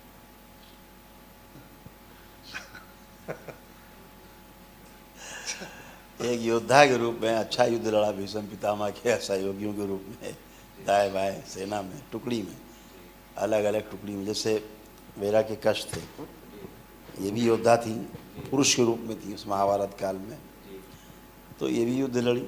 इनको भी जो एक पीछे से तलवार एक थी, पेट से घुस करके और पीछे यहाँ निकली थी, इसलिए जलन होना, दर्द होना, इन्फेक्शंस, ये सारे इनको बने रहते थे, बैक में भी बने रहते थे वेरा को। बट अब नहीं, उस कालखंड में यात्रा के बाद वो कष्ट भी वेरा के नष्ट हो गए। गुरुदेव इन्होंने उस यात्रा में एक चीज़ और भी बताई थी कि बहुत बड़ा बी हाइव जो मधुमक्खी का छाता था, but it was like in this shape and not in this shape, right? Yes, and I just meditated, could find it out because that was the army's structure of yes army correct structure, correct सही देख and that because you were on the same side, so both of you in your journey saw the beehive, which was actually the but army different battalions army दोनों battalion. Yes. It looked like bee because इतनी भीड़ थी, view रचना है वो। View रचना थी वो। गुरुदेव वो आज सुबह देखा था वो कि वो चीज़ दोनों का एक चीज़ कैसा है, तो फिर व्यू रचना देखे कि अच्छा ऐसे व्यू रचना थी। तो आप घुटने ठीक हैं? Any pain, any problems? No? All clear. Actually, I had pain in the back since the childhood, and that disappeared, and that disappeared as well yesterday. In fact इसके घुटने के अलावा इनको बचपन से कमर में पीछे बचपन से दर्द था, जो जिसके बारे में इन्होंने कभी बताया नहीं क्योंकि बचपन से था, तो कल वो भी चला गया। Yes And when I was 17, the doctors told me when I get old, if I don't exercise, I will end on a wheelchair because of it. हमेशा स्ट्रेस रहता था वहाँ पे। डॉक्टर ने कहा था कि जब आप बूढ़े होंगे तो अगर आप एक्सरसाइज छोड़ देंगे तो आपको व्हीलचेयर की आवश्यकता पड़ेगी। जब ये 17 साल के थे तब इन्हें ऐसा बताया गया। यस वो छू मंतर हो वो गया। भी चला गया। तो ये सब उस युग की कष्ट थे, इसलिए इस प्रार्थना से नहीं जाते। जी ये दूसरे युग के कष्ट हैं, जी, दूसरे युग के कष्ट। दूसरे युग के कष्ट हैं, इसलिए आपके वर्तमान की प्रार्थना से वो कनेक्ट नहीं हो पाते, हाँ हाँ हाँ। इसलिए नहीं जा पाते। आप जितना रहते हैं वर्तमान में रहते हैं, वर्तमान के अनुसार आप अपने सारे कष्टों रिलेटेड जितनी यात्रा करके भी आप आए हैं वहाँ तक तो सब हो जाता है आपके संकल्प से। जो युग पर आप पार कर जाते हैं तो फिर वो गुरु कृपा विशेष रूप से जब होती है, ऐसे ही कोई बाबा की कृपा, तब ये सब चीज़ें मैनेज होती हैं। अर्थात गुरुदेव जो युग परिवर्तन जो हो रहा है तो पूरा जो गैलेक्सी सब है कुछ, yes, वो पूरा मूव कर गया, एकदम इसीलिए कनेक्ट नहीं हो रहा है। नहीं होते कनेक्ट, ओ फिर उस युग में ले ही जाना पड़ेगा, जाना ही पड़ेगा। तो जो गुरुदेव जो पूरी गैलेक्सी का आरोहण या अवरोहण है, हाँ, उसी क्रम की वजह से इसीलिए परिवर्तन है युग का, होता ही इसीलिए है। जी। और चूंकि आधार है वो, अब बहुत दूरी हो गई तो रेंज से बाहर चला गया। वो बिल्कुल आधार है। जी गुरुदेव। हाँ, रेंज से बाहर, जी फ्रीक्वेंसी से बाहर। फ्रीक्वेंसी से बाहर हो गए। एक बहुत महत्वपूर्ण चीज़ उठाई बच्चों ने भी, 2-3 चीज़ें आई हैं जो बात कर रहे हैं कि एक तो हमेशा ध्यान रखिए, लोग कहते हैं ना कि यार हम तो इतनी पूजा पाठ करते हैं, इतनी ध्यान साधना करते हैं, एक प्रश्न आता है अक्सर, और हम बड़े कष्ट में रहते हैं, शारीरिक, मानसिक, आध्यात्मिक, आर्थिक, सामाजिक, पारिवारिक रूप से हम कष्टों में, संकट में बने रहते हैं। और जो निठल्ले टाइप के हैं, कुकर्मी टाइप के हैं, हाँ आवारा टाइप, ये बड़े मौज में रहते हैं, इन्हें कोई कष्ट ही नहीं होता, एकदम परफेक्ट। ये मांस के लोथड़े की तरह पैदा हुए हैं और मांस के लोथड़े की तरह सड़-गल के मर जाएंगे, जो मौज में दिख रहे हैं। लेकिन आपका जो एक आकर्षण पड़ा हुआ पीछे ध्यान साधना का, पिछले आयामों में, पिछले कालखंडों में, पिछले युगों में, वो आपको बार बार आकर्षित करता है। कहते हैं नहीं, पूत के पाँव जो है पालने में दिख जाते हैं। अगर वो क्रिमिनल था, आवारा था, तो उस टाइप का उसको भाव बनता है, जो जैसा था उस तरह के भाव उसके आकर्षित करते हैं।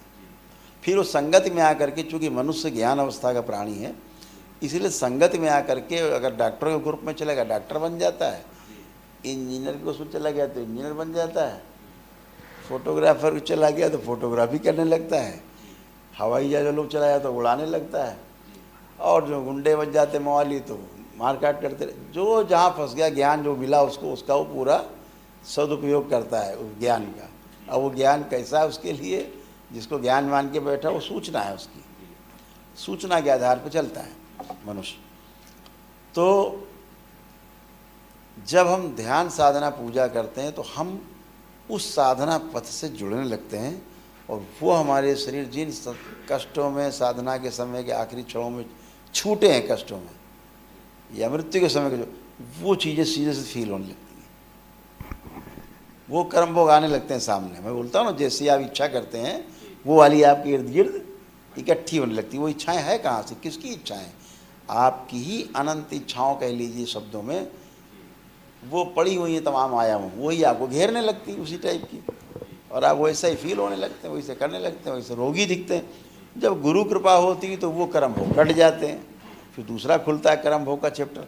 ऐसे एक एक करके आप अपनी स्मृति नष्ट करते जाते हैं, नष्ट करते जाते हैं, और आप धीरे धीरे धीरे धीरे धीरे धीरे धीरे धीरे उस यात्रा की ओर चलने लगते हैं जिसके लिए आपने जन्म लिया है। तो इसलिए कष्ट और रोग आपको महसूस होते हैं, जबकि वो कष्ट और रोग आपके कट रहे होते हैं, उससे जुड़ाव हो रहा होता है उस आयाम में, जैसे था आपको सभी को। तो ये उसके पीछे कारण है, लॉजिक है कि जो ध्यान साधना करते हैं उनके भोग कटते हैं, इसलिए उनको कष्ट आते हैं। लेकिन जब कोई पूर्ण गुरु मिलता है तो एक साथ सबको निपटा देता है सारे कष्ट।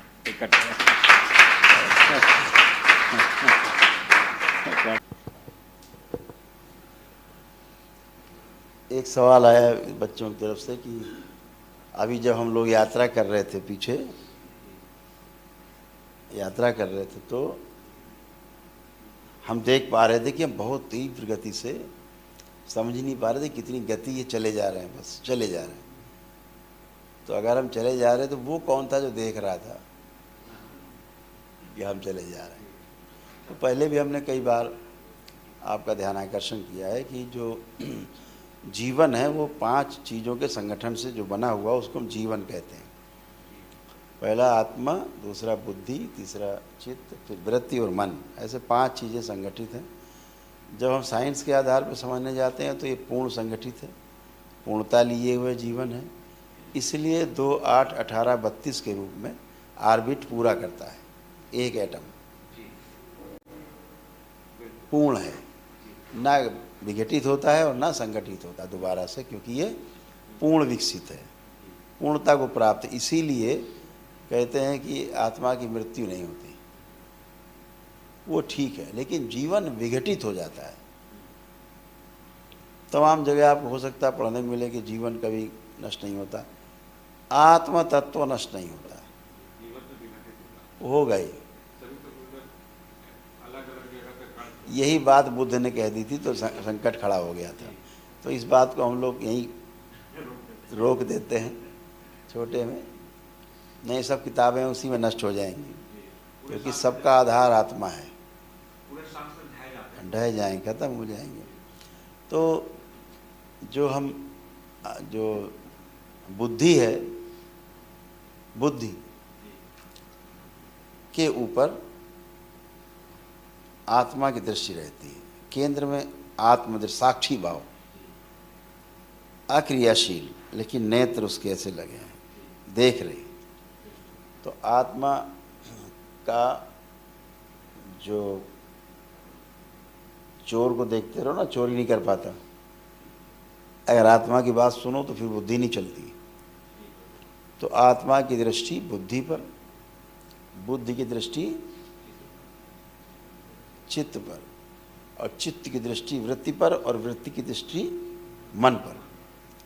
तो हमारा मन है जो चलायमान, जो आप देख पा रहे हैं, जो टेस्टिंग और सेलेक्टिंग के आधार पे हम क्रिया कर पा रहे हैं। तो हमारा जो वृत्ति है ना, वृत्ति दृष्टि रखती है। मन तो एक ही है, अब चला गया मुंबई, अरे वहाँ कहाँ चला गया, इधर आओ, तो किसने देखा?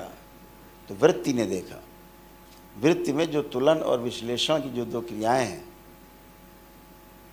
तुलन 6 प्रकार के, तुलन 6 प्रकार के। एक प्रिय हित लाभ के आधार पर है, 3 क्रियाएं एक साइड हैं, और 3 क्रियाएं एक साइड हैं जो न्याय, धर्म और सत्य के आधार पर।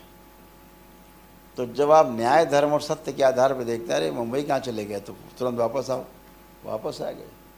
जब प्रिय हित लाभ के हिसाब से देखते हैं तो आप वहीं पड़े रहते, सोचते रहते हैं, आह वहाँ गए, ये किया, वो करते रहते हैं, कुछ नहीं मिलता है सिवाय नष्ट होने के। तो जब न्याय धर्म सत्य के आधार पर देखते हैं, अरे यार वहाँ कहाँ चले गए, हम तो ध्यान कर रहे थे, फिर वापस आते हैं। फिर तो वो जो देखने वाला तत्व है वो वृत्ति है, वृत्ति निगाह रखती है मन के ऊपर। ऊधो मन न भय 10-20 यही तो कहा, एक ही है। तो उसका यही है समाधान कि सबकी दृष्टि सब पर बनी हुई है, और जब स्वयं की दृष्टि अपने ऊपर बन जाती है, आदमी सभी बाधाओं से, सभी समस्याओं से, सभी प्रकार के कष्टों से, शारीरिक मानसिक आध्यात्मिक कष्टों से मुक्त होकर के अनंत की यात्रा पे निकल जाता है बेरोक टोक। तो जब तक ये कलयुग के दोष हैं तब तक यहाँ रहना है। जैसे ही आप कलयुग से बाहर जाते हैं, आप कलयुग के प्रभाव से दूर हो जाते हैं, इसलिए आपको यहाँ अच्छा नहीं लगता। आपको लगता है वहीं ठीक है, जहाँ भी गए थे बेकार आ गए। इसीलिए लगता है कि आप इस युग के हर युग का प्रभाव आप पे रहता है। जैसे कोई आदमी कहे कि भैया धरती तो घूम रही है गोल गोल, तो हवाई जहाज ऊपर खड़ा करो इसे, हेलीकॉप्टर, धरती तो घूम ही रही है। और जब अमेरिका आ जाए तो नीचे उतार लो। तो कहीं जाना है नहीं, आराम से उतर जाओ। तो ये वो नहीं कि हाँ की गेंद घूम रही फिर आपने उतार दिया कुछ। पूरा आयाम एक साथ घूम रहा है। ट्रेन के अंदर बैठो, ट्रेन के अंदर आप ऐसे बॉल करो तो हाथ में आएगी, चाहे जितना वो करो। अब सोचो ट्रेन तो जा रही है और बॉल आपने उछाल दी तो कायदे से ट्रेन तो आगे चली गई, तो बॉल वहाँ चली जानी चाहिए, लेकिन फेंको बॉल हाथ में ही आएगी। साथ साथ गति साथ साथ है, गति में जवाब रहते हैं। बॉल भी गति में है ना, आप ही थोड़ा गति में हो। वो जो बॉल ट्रेन के अंदर है वो भी गति में है, रखी है तब भी गति में है। अब झोला रख दो भी गति में है। आपको झोला इसे फेंक दें और फिर वहाँ गिरे, हम आगे चली गई ट्रेन। ये काम ट्रेन से बाहर आप करो तो चला जाएगा इधर उधर। ये काम ट्रेन से बाहर करिए तो ट्रेन आगे चली जाएगी, बॉल उधर चली जाएगी। आयाम टूट गया। ऐसे ही एक आयाम है जिसमें हम रहते हैं तो उसका प्रभाव हम पे रहता ही है। जैसे ही इससे बाहर जाते हैं इस प्रभाव से दूर हो जाते हैं। तो जैसे कलयुग से दरबार आपको बाहर ले गया, पिछले 2 दिनों में द्वापर में ले गया, आज त्रेता में ले गया खींच के, तो इन से दूरी बन जाती, टूट जाता है, इसका प्रभाव नष्ट हो जाता है। इसीलिए हम फिर दोबारा आप लोगों को कलयुग के दोष सक्रिय करते हैं कि भैया लौट आओ सारे। अगर कलयुग के दोष आपके, कलयुग के दोषों को पहले रोकते हैं, दरबार रोकता है, उसके बाद आप यात्रा में निकल जाते हैं। लेकिन जब नहीं आते हो तो फिर सक्रिय करते हैं, भैया कलयुग के दोष इनके सक्रिय कर दिए जाए, तो ये लौटे हैं, अपनी सारी दिनचर्या में भी रहें और अपना ध्यान साधना भी कर पाएँ, परिवार भी देख पाएँ। तो मुझे लगता है कि आज काफ़ी चर्चा हो गई। कोई और अगर पृथ्वी तो गोल है नहीं, आयाम गोल। ना, आयाम बोले, पृथ्वी नहीं, ऊर्जा आयाम। समुद्र का ऊंचाई नीचे है, तो आयाम कहने के लिए है गोल जैसी है, गोल जैसे, वो बॉल जैसी नहीं है, गोल जैसी। आयाम को देखकर। हाँ, आयाम से दिखाई दे रहा है। क्योंकि कोई चीज़ भी घर्षण कर रही है, चीज़ कहीं भी तो गोल हो जाएगी। वायुमंडल से, अंतरिक्ष से घर्षण कर रही है पृथ्वी, आयाम गोल तो गोल हो जाएगा कुछ भी चीज़। इसीलिए हर ग्रह गोल, नक्षत्र सब गोलाई लिए हुए हैं, कोई चौकोर में नहीं है। है? कोई चीज़ रगड़ती रहेगी तो गोल, पत्थर गोल हो जाते हैं। आप नदी में देखो, गोल गोल पत्थर पड़े तो ये गोल कैसे हो गए, ये घूमते गोल गोल घूमते हुए हैं, गोल हो गए। इतने नहीं, आप इधर हम लोग जाते हैं, सिरमौर गए मेरे ख्याल से, आगे गए तो वो गोल पत्थर पहाड़ों में थे। कहाँ थे कि हाँ, मंडी की तरफ थे। हाँ, रास्ते में जा रहे थे सिरमौर से आगे, तो पहाड़ों में भी गोल पत्थर अंदर थे। मतलब पहाड़ अगर तोड़ो तो उसके अंदर से गोल गोल पत्थर निकल रहे हैं। अब पहाड़ों में गोल पत्थर कहाँ से आ गए? तो कभी ये पानी इतना भरा रहा है कि इन पहाड़ों से सैकड़ों हजारों किलोमीटर ऊपर तक पानी पानी रहा है। तो वो अपना कहीं गोल गोल घूमे, फिर जब वो इकट्ठे हो गए पिंड तो दब गए। ये वाले कच्चे पहाड़ हैं। जो ज्वालामुखी वाले पहाड़ हैं बहुत हार्ड हैं, वो लावा की वजह से ज्वालामुखी जहाँ जहाँ फटी हैं और वहाँ पर पहाड़ इकट्ठे ढेर लग गया है, तो बड़े हार्ड हैं पहाड़। जैसे नैनीताल और इधर अल्मोड़ा कुमायूं मंडल जो है पूरा बहुत हार्ड पत्थर है, वोल्केनिक, तोड़ने से नहीं टूटता। तो प्रकृति में सब चीज़ समय के अनुसार है। देखो ना पहाड़ में कई जगह हम लोग देखते हैं परत दर परत जमी हुई है, एक परत की परत दर परत है ना, दिखता है, लगता है किसी ने बिछाई है जैसे परत एक दूसरे पे। तो वाकई परत बिछी है, लाखों करोड़ों साल में परतें बिछी हैं, जिन्हें आराम से आदमी जाता है, लगाता है वो ब्लास्ट थोड़ा बोले बेच दो कितना अद्भुत प्राणी आदमी, सब बेचे डाल रहा है। और क्या बेच रहा, इससे कहो जरा तुम एक पत्थर बना के दिखाओ इतना बड़ा, नहीं बना सकते। इनसे कहो सोना बना के दिखाओ, नहीं बना सकते। इनसे कहो पेट्रोल बना के दिखाओ, नहीं बना सकते। नष्ट सब करे डाल रहे हैं, नष्ट सब करना है। तो मनुष्य की जो प्रवृत्ति है वो खोजी है। ये ऐसा पदार्थ है जिस सांचे में डाल दो वैसे ही बन जाता है। तो बहुत अद्भुत है। सभी लोग अच्छे से यात्रा कर पा रहे हैं और अच्छे से कर पाएँ, यही शुभकामनाएं हैं।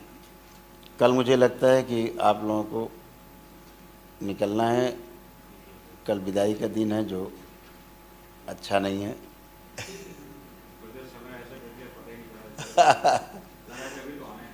हाँ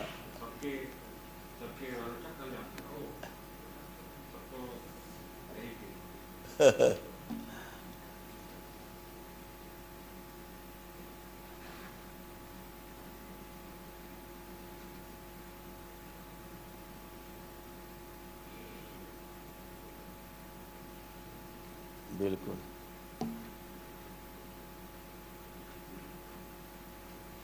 इसीलिए बहुत कष्ट है बहुत कष्ट है उस युग के।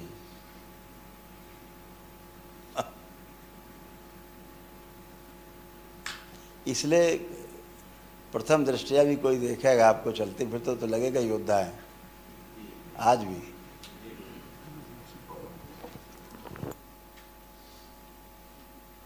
आपको भी देखेगा लगेगा सामुराई जैसे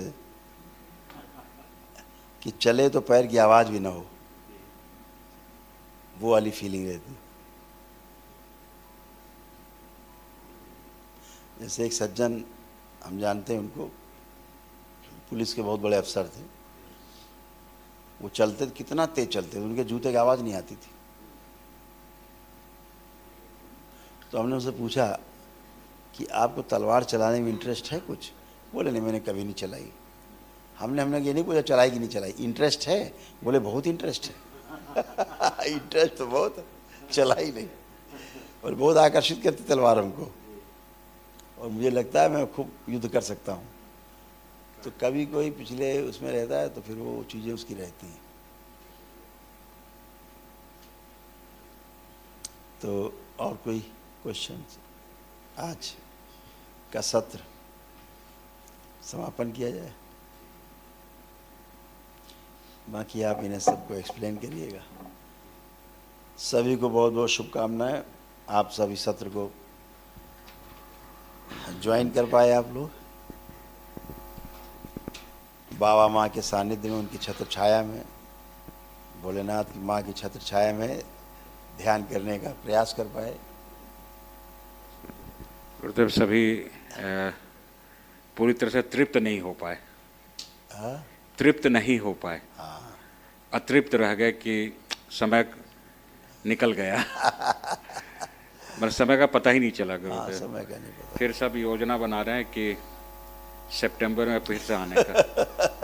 कुछ दूसरे लोग भी होंगे कि अच्छा इधर से छुट्टी मिल जाएगी शायद, फिर सब फ्लाइट का देख रहे हैं कि अच्छा इस समय सही रहेगा। अगली बार हम लोग वहाँ रखेंगे, हरिद्वार। जी गुरुदेव, हरिद्वार रहेंगे पूरा, बहुत अच्छा रहेगा। पूरा पूरा हरिद्वार में। Haridwar next September will be Haridwar, this next September time will be there. September Haridwar. Yes, वहाँ शांति है और जी एकांत है। जी गुरुदेव, यहाँ तो हरिहर है। वैसे भी 2025 से काफ़ी कुछ अच्छा है। जी गुरुदेव।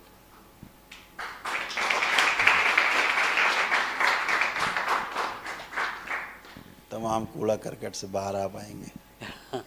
जी गुरुदेव। तो अगली बार हम लोग हरिद्वार में मिलेंगे, जी गुरुदेव। पूरा समय हरिद्वार बिताएंगे सब जी लोग। गुरुदेव। सबसे शुभ रात्रि। हरिहर। हरिहर।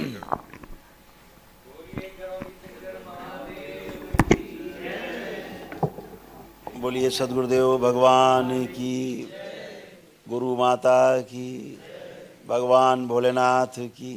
जय जय राधा रमन हरि बोल, जय जय राधा।